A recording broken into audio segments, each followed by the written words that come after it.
As I've been making videos about D&D and related topics for well over a year now, and playing the game for far, far longer, there are a few things that have started to really consistently bug me.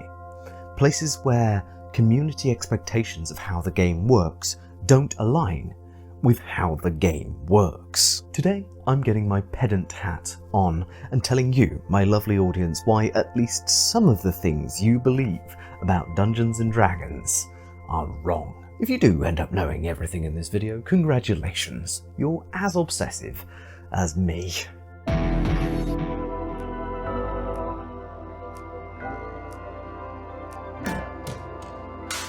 This first misconception is a really common one that keeps cropping up in many of my recent videos about Dungeons & Dragons magic items. People keep telling me that in 5th edition, magic items are impossible to break, dent, and they don't degrade at all. This is not true. All magic items that are not artifacts can be destroyed by normal, mundane means. The relevant line in the Dungeon Master's Guide for all magic items reads, "A magic item is at least as durable as a non-magical item of its kind." It also suggests that most magic items are resistant to all damage, although scrolls and potions definitely aren't. Okay, so some magic items are likely to be more durable than regular items, and at a minimum, they are as durable as their non-magical counterparts. So most magical clothes can still be burned, cut, or torn like any other. Swords can shatter, armor can be dented and pierced. It is entirely up to the Dungeon Master to determine which items get to be more resilient than their non-magical counterparts, and it would be entirely reasonable for all magic items to be as durable as the non-magical versions. Although if you do want to align with all of the rules, I would argue that the majority of magic items should be resistant to all damage. You know, twice as hard to break as a regular, non-magical item. Certainly, there is no distinction in the rules that magic items are somehow impervious to wear and tear, shattering, or, just being hit by a hammer. It is only artifacts which cannot be destroyed except by specific means. There are only 2 guaranteed protections magic items actually have, and that's if they're made of metal or ferrous metal. They can't be damaged by a grey ooze or a rust monster, respectively. Another common misconception concerns the power of magic. Many people suggest that mages are in some sense a one-man army in D&D, that a mage on the front line is superior to 100 regular fighters. This is a gross misunderstanding of how D&D's maths works. The way this game is designed, quantity is king. Let me explain. A mage flying 100 feet in the air, raining down fireballs from on high, may seem untouchable, but this is well within the 150 longbow short range, and 150 feet is the upper limit for many spells. Even assuming that the mage has armor class of 18, resistance to piercing damage, and minimum damage rolls, 15% of the hits attempted on them will land, and dealing at least 1 damage.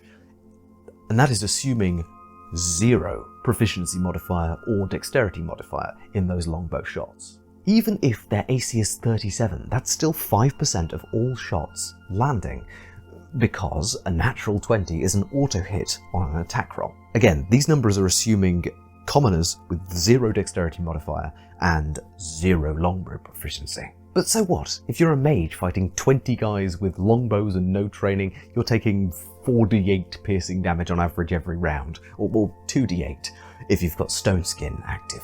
The problem is, even with an AC of 18 as we're assuming, that's still 3 damage instances. Meaning that's still 3 concentration checks. Now, it is not possible to auto-fail a concentration check with a natural 1, by the rules as written. This is another common misconception, but one thing that most people fail to realise is that if you don't have at least a +9 to your Constitution saving throws, or somehow have advantage, you're going to be losing concentration an awful lot. The Archmage stat block gets just a +1 to his Constitution saving throws, which means he's failing his concentration checks 40% of the time, which might mean that his fly spell disappears, causing him to fall down to the ground and drop prone, also taking a whole bunch of damage. Very, very few spellcasting stat blocks in 5th edition have Constitution saving modifiers of over +9. This is, of course, to hit the minimum DC 10 check from a minimum damage instance. And unlike saving against players' powerful spells, magic resistance doesn't help you maintain concentration either. The Nagpar, Night Hag, and Archmage all have really cheesable Constitution saving throws. They're really quite abysmal. 2 to 3 children with slings could reasonably break the concentration of an Archmage in a single round. But creatures like Liches do have good enough Constitution saving throws that you are guaranteed to have to deal more than 23 damage in a single hit to even have them have a chance of failing a Constitution save. No magic user with a con save of under +9 has a reasonable chance of maintaining concentration on a spell against multiple enemies, scorching rays, or magic missiles. And any caster with a +9 or above has basically nothing to fear for the concentration of their spells from a common man, as long as they're still prepared to take some damage from the commoner's best efforts because of bounded accuracy. DMs, remember this. +9 is that magic breakpoint where a caster is basically unthreatened in their concentration by an angry mob. And conversely, because of bounded accuracy, an angry mob is incredibly terrifying to most monsters in the game. Switching gears, let's get metaphysical. D&D has no heaven.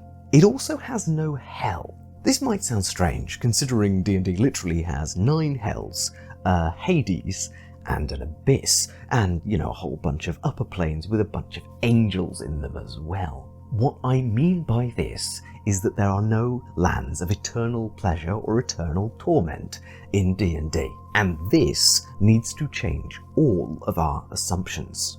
Even devils, who can't die unless they're destroyed on their own plane, when they're destroyed on their own plane, are destroyed forever. And the closest we get to eternity is assimilating with a plane of existence that you're selected for your afterlife, assimilating so much with that plane that you lose all personhood and identity. All existence, every soul has an endpoint in D&D. So, hell isn't eternal. So all of Pascal's wagering is pointless. The only eternal afterlives I can think of are maybe the Forgotten Realms Wall of Souls, or perhaps just becoming a demi-lich. Although even being a demi-lich does end when your ensouled gems are destroyed. If we assume that every creature like this is going to come to its end at the hand of 3 to 5 random adventurers, well then no being will exist in a D&D world forever. This shifts philosophy, death, burial, and social expectations very far from what our normalized assumptions about what death should look like. We should expect our fantasy folks to act very differently because of this. Although it must be said there are many religions around the world in which an eternal afterlife would be a ridiculous concept. The next misconception, I believe, comes from people using previous editions of D&D to determine how they play 5th edition. It concerns the relationships between size, strength, and one's ability to lift things. A strange quirk of 5th edition, unlike previous editions, is that there's very few penalties for being small. The main disadvantages of being small are disadvantage on using heavy weapons, and the inability to push over, shove, or grapple large and above creatures. However, small creatures can ride medium-sized mounts and squeeze through tiny spaces. This is pretty much it for specific rules about small characters. Counterintuitively, and this is something a lot of the comments on my Gauntlets of Ogre Power video got wrong, a small character has the exact same pushing, dragging, lifting and carrying capacities as a medium-sized character. A stranger fact still is that a tiny creature, assuming, the same strength modifier as a small or medium creature, has half of the lifting, carrying, dragging and pushing capacity of a medium creature and a small creature, because they're the same. They can carry a number of pounds equal to their strength score, multiplied by 15, halved. A rat can lift 15 pounds in Dungeons & Dragons without being encumbered. And they can lift about 1 pound in real life. Essentially, in an effort to not penalise people for playing small characters, and in an effort to be more inclusive for more different heights of people, which is a good thing, and to make creatures like goblins and kobolds reasonably scary, which is also a good thing, small and tiny creatures receive unbelievable boosts to their lifting capacity. And for tiny creatures specifically, this utility is really incredible. An owl can carry 22.5 pounds, or 10 kilograms, while flying unencumbered. That's the weight of roughly 2 mid-sized bowling balls. Now, it won't be news to many of you that D&D rules don't follow real-world physics and mathematics one-to-one. But what might be a bit of a surprise to many of you is that it doesn't matter if you're 3'5" or 6'7". If you have the same strength score, you can lift, drag, pull, and push, and carry the exact same amount of stuff. Unless the stuff you're trying to move is specifically a large creature.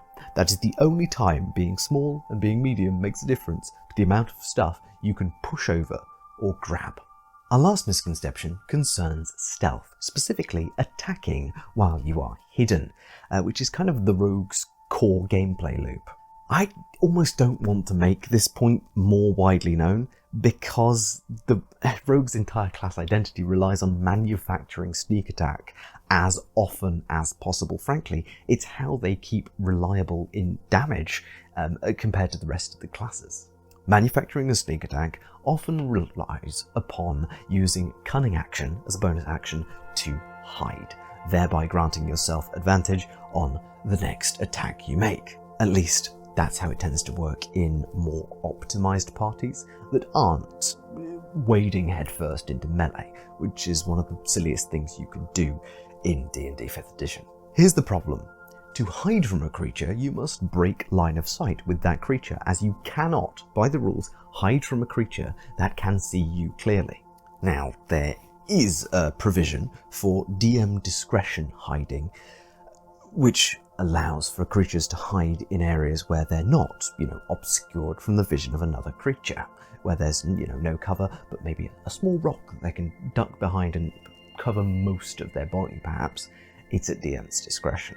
But to go strictly by D&D's rules, to be hidden from a creature, you must be outside of its normal perception. The main problem with this comes when you try attacking from cover. In the player's handbook, there's a rather limiting caveat. It states that, in combat, most creatures stay alert for signs of danger all around. So if you come out of hiding and approach a creature, it usually sees you. However, under certain circumstances, a DM might allow you to stay hidden as you approach a creature that is distracted, allowing you to gain advantage on an attack roll before you are seen. This means, with a strict DM, there is perhaps no provision for a melee-focused rogue to ever attack from hidden. To make physical contact with an enemy using a weapon, you must leave your hiding spot to some extent and approach your target, because you're going to have to initiate some sort of physical contact that wasn't there before. Otherwise, you're not really hiding, are you, if you've already got a knife to their throat? Perhaps this could work if the enemy literally bumps into you while you're hiding in the shadows. But using the rules here, there is almost no way that any rogue could ever run out of hiding and stab someone or garrote someone and get sneak attack when they were previously hidden. unless you're counting DM's discretion, which cannot be relied upon. What about ranged combatants, though? Well, it's a little less cut and dry. It really depends on how you interpret the rule. I mean, you could argue that if you come out of hiding and approach a creature, it usually sees you, implies that if you come out of hiding and don't approach a creature, they usually don't see you. But this makes little sense. It implies you can hide and then pop out of hiding and just sprint away across an open field, completely unnoticed because you were hiding and you have not yet approached a creature. This makes so little sense that most tables almost intuitively veto this Skyrim stealth archery style. Fundamentally, then, most tables will interpret this clause as having an or instead of an and. If you come out of hiding or approach a creature, it usually sees you. This interpretation, however, means that if you're leaving a totally obscured area to take a shot, or, popping out of cover for the briefest of seconds to take a shot at an enemy, you're technically no longer hidden. You technically, therefore, no longer have the advantage on your first attack after being hidden. And technically, therefore, you can't use sneak attack if you're shooting from behind any sort of cover that blocks your own ability to shoot someone, unless the DM chooses to allow it. In essence, then, assuming the strictest possible DM, no rogue character can ever gain advantage on an attack because they were hidden prior, barring some very niche interactions. Or alternatively, you have a game where hiding once and then backing slowly away means you can escape any situation unnoticed. Must have been the wind, indeed. But there we have it, a collection of pedantry about things that I believe that other people are getting wrong when they play Dungeons & Dragons. If you knew all of these already, I apologise for wasting your time, but I hope the majority of my audience has learned one thing, maybe. You're all pretty smart. But with all that said, I've been Tom, otherwise known as the Grungeon Master. Thank you so much for watching, and I will see you in the next video.